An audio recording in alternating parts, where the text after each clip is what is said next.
I just did a segment about which type of person are you, a saver or a spender, and I finished it by saying, find the middle way, just a quick review, find the middle way and have a conversation if you're in a relationship with the other person who often moves to a polar opposite. So if you're the saver, they're probably more a spender than they really are. Statistically, there's see bell curves and charts for details, but customarily people will move to the poles.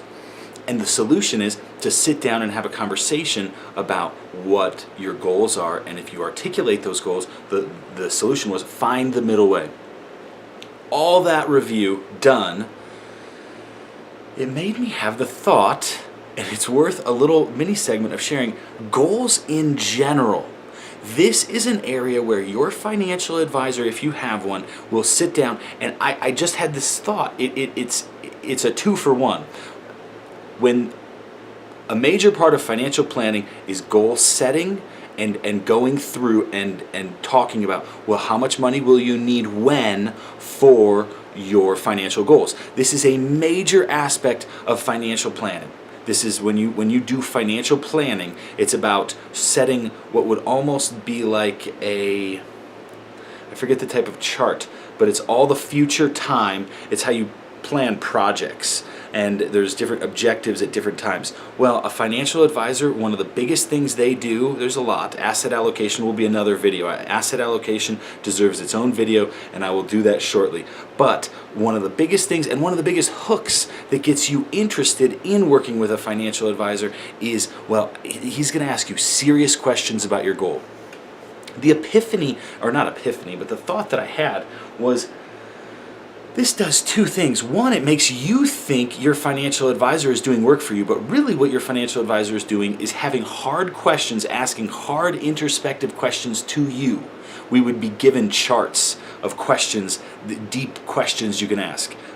Some of the funnest ones are, how are you currently investing your savings? These are like neuro-linguistic programming type things. You go, wait, I'm supposed to be investing my... Well, oh, here's the question. What rate of return are you currently getting on your savings? Now, it does a lot. You're doing a lot with that question. So that question makes the consumer think, oh, he's asking me deep questions. Now, here's solution number one. You can do it yourself. You can do it yourself. You can just Google, hey, financial questions, I should, do whatever. You can do it yourself. It costs no money. I don't even waste time. Just think yourself of how you would solve it, and then you will be able to solve it. So that's solution number one. But number two, what asking that question does is it creates an artificial tie that the financial advisor will then use potentially, if they're good later and you're a prime customer, they will then use that anchor. I don't know how to, it's a neuro-linguistic programming type term. It's a psychology type term, but they will then, well, you want to save for your kid's education, right? This is very basic stuff, but I'm kind of pouring it on thick.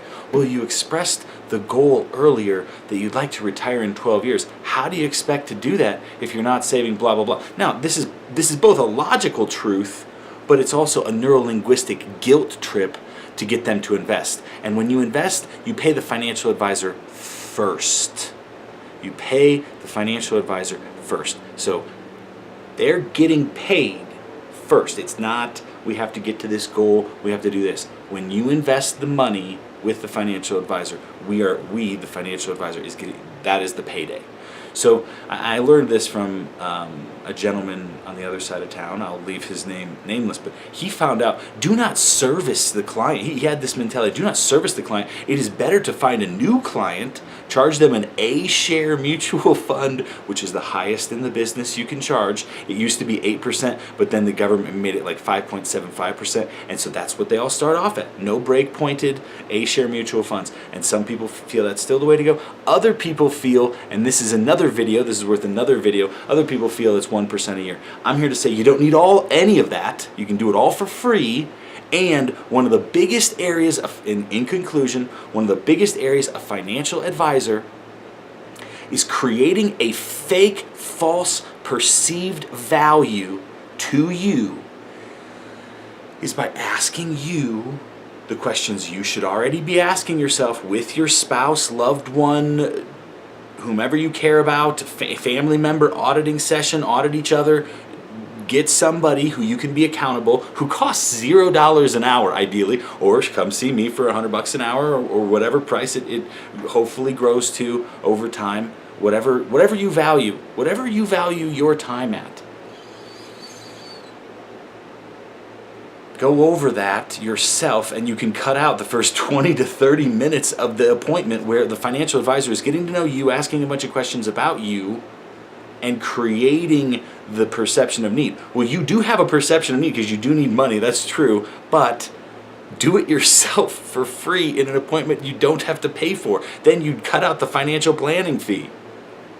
When you pay for a financial planning fee, you're paying to be sold products. But that's another video.